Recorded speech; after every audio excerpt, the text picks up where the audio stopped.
The next topic is frequency polygon. ठीक है, frequency polygon. अब फ्रीक्वेंसी पॉलीगॉन क्या है? The histogram can be shown as a frequency polygon. To do it we link the mid points of the class interval. Okay, we can say that a frequency polygon is a line graph of class frequencies plotted against the midpoints. ठीक है, उसके बाद क्या करेंगे? Mid points को plot कर लेंगे and the end points are extended to join the X axis at the mid point. कैसे? देखो, इस लाइन को जो मैंने बोला है वो तो मैं आपको नोट करवा दूंगी, आप देख भी लोगे, लेकिन कैसे मैंने बोला है कि मिड पॉइंट्स को ज्वाइन करना है, एग्जाम्पल लेकर देखो आप. सपोज हमें क्लासेस दी हुई हैं. ठीक है, क्लासेस दी हुई हैं 0 to 10, 10 to 20, 20 to 30, 30 to 40, है ना, एंड सो ऑन. तो और उसकी हमें फ्रीक्वेंसी भी दी हुई है. अब फ्रीक्वेंसी कितनी दी हुई है? 6. फिर कितनी दी हुई है? 12. फिर कितनी दी हुई है? 16. फिर कितनी दी हुई है? 18. ठीक है, एंड सो ऑन. तो आप क्या कर सकते हो? अब हमारे पास हैं क्लासेस, उसके बाद है उसकी मिड वैल्यू, और उसके बाद है उसकी फ्रीक्वेंसी. ठीक है, तो अब क्लासेस जो मैंने बोले आपको 0 10, इसकी मिड वैल्यू कैसे निकलेगी? दोनों को प्लस करके 0 + 10 डिवाइड बाई 2 कितनी हो जाएगी? 5. 10 से 20 की कितनी हो जाएगी? 10 + 20 डिवाइड बाई 2 कितनी हो जाएगी? 15. ठीक है, एंड इस तरह से आप इसकी सारी मिड वैल्यू ले लोगे और इधर इनकी फ्रीक्वेंसीज लिख लो जो आपको दी हुई हैं. ठीक है, 6, 12, 16 जो भी आपके पास है. अब उसको हम प्लॉट करते हैं. प्लॉट करने के लिए हम इधर लेंगे इसकी फ्रीक्वेंसी और इधर लेंगे हम इसकी क्लासेस. ठीक है, तो आप जैसे 0 से 10 है तो 0, फिर 10, फिर 20, फिर 30, इस तरह से आप इधर प्लॉट कर लोगे, इधर इसकी फ्रीक्वेंसी प्लॉट कर लोगे. ठीक है, अब आपने इसकी मिड वैल्यू जैसे प्लॉट करनी है. ठीक है, 0 से 10, 0 से 10 की मिड वैल्यू कितनी है? 5. तो आपके पास क्या है? 5 पर कितना आ रहा है आपके पास? ठीक है ना, यहाँ पर कितनी फ्रीक्वेंसी कितनी है उसकी? 6. तो ये मान लो आपके पास 5 है, ये 10 है ना, तो यहाँ इसकी फ्रीक्वेंसी है 6. कहाँ है 6?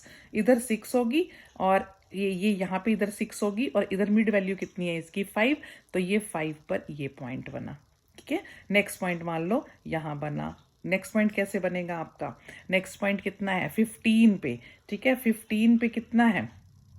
12.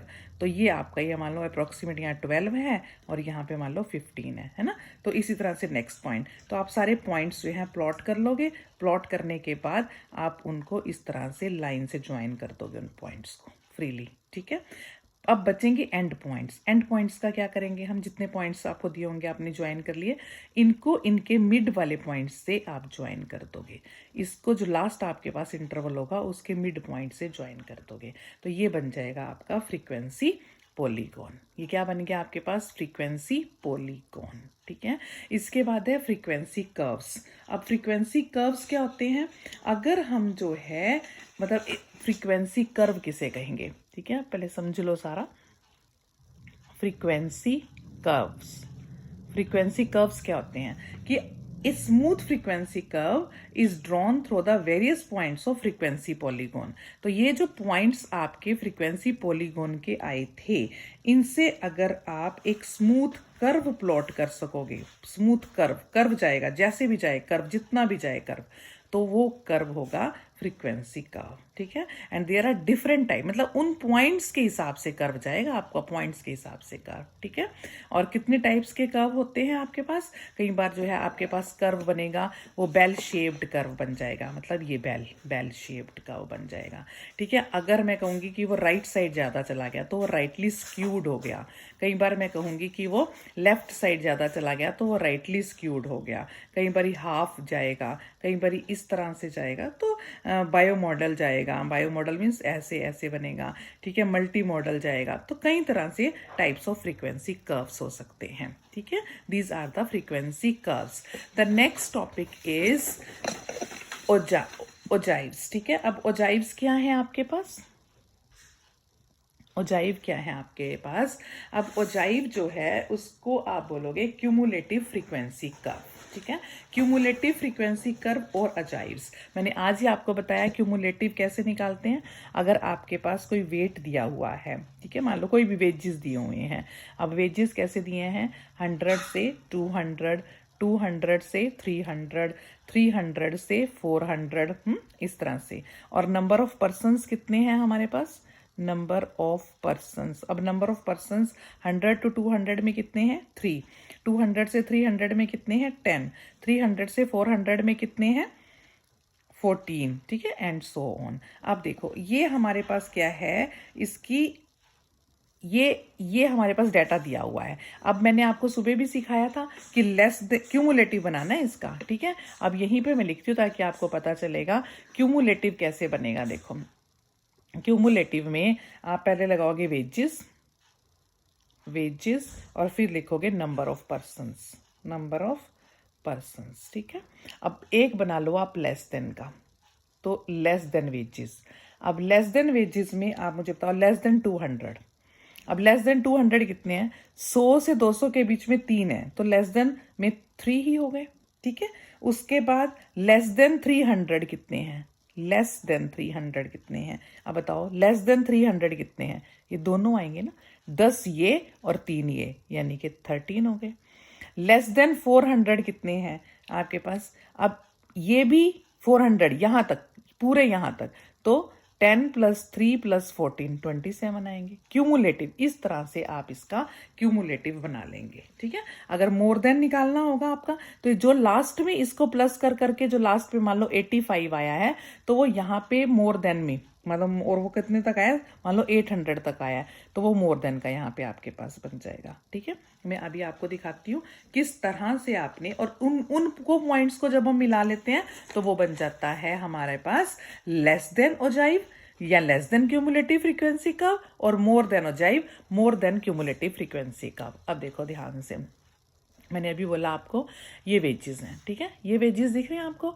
100 से 200 3 थे, 200 से 300 10 है, 300 से 400 14 है, 400 से 500 24 है। अब देखो जब लेस देन बनाया तो ये मैंने बताया लेस देन, अभी टोटल यहाँ पे 85 आया है, टोटल कितना है देखो इसका 85 है ना। तो अब मैं अगर इसको मोर देन ले रही हूँ तो मोर देन 100 कितने, ये सारे ही मोर देन 100 है, ठीक है। तो मोर देन 100 कितने बनेंगे 85। मोर देन 200 कितने बनेंगे, जो 100 मोर देन 200 बनेंगे आपके पास, ये 3 नहीं बनेंगे क्योंकि 3 तो आपके 200 से कम थे, तो आप 85 में से 2 गए 82, इस तरह से नेक्स्ट, इस तरह से नेक्स्ट। अब अगर आप इनको ज्वाइन कर लेते हो, जो पॉइंट्स इधर हमने दे दिए नंबर ऑफ पर्सन्स, इधर हमने दे दिए वेजेस, अगर हम इन पॉइंट्स को ऐसे ड्रॉ कर लें, ठीक है, पॉइंट्स लगा दें और उसका ये मैंने बोला कर्व बना दें, तो ये लेस देन ओजाइव बन जाएगा। अगर आप मोर देन का बनाओगे तो वो मोर देन, ये लेस देन ओजाइव का कर्व बन गया, ये मोर देन ओजाइव का कर्व बन गया, ठीक है। तो इस तरह से हमने किया है। तो मैं फिर से आपको बता रही हूं कि हमने 3 टॉपिक कवर किए। 3 टॉपिक कौन कौन से कवर किए हैं हमने, frequency polygon, frequency curves and the cumulative curves. Cumulative frequency curve is ogive. Cumulative frequency curve means less than ogive and more than ogive. More than ogive. Okay, so ये हमारे पास जो है 3 टाइप के curves बने, ठीक है। इसके जो है नोट्स में आपको जो है बना दूंगी, पीडीएफ दे दूंगी, ठीक है। और यहाँ से आपने, जैसे मैंने ये नोट्स आपको दिए, मान लो ये फ्रीक्वेंसी पॉलीगोन क्या है, ठीक है, ये आपने यहाँ से करना है फ्रीक्वेंसी पॉलीगोन, उसका एग्जाम्पल। उसके बाद आपने करना है फ्रीक्वेंसी कर्व, ठीक है, फ्रीक्वेंसी कर्व, और फिर उसके आपने different types of frequency curves, ये आपको दिए हैं मैंने, ठीक है, different types of frequency curve. अभी देखो ये मैंने आपको बताया था अभी कि ये जो कर्व है, कर्व कैसे बनाना है, मतलब उसने क्या किया, एक ही एग्जाम्पल में हिस्टोग्राम भी बना दिया और उसके बाद हिस्टोग्राम भी बना दिया, फिर उसने फ्रीक्वेंसी पॉलीगोन के पॉइंट्स बनाए और फिर उनको ज्वाइन करके फ्रीक्वेंसी कर्व भी बना दिया, ठीक है। तो ये 3 टॉपिक्स आपके पास थे इस तरह के, ओके।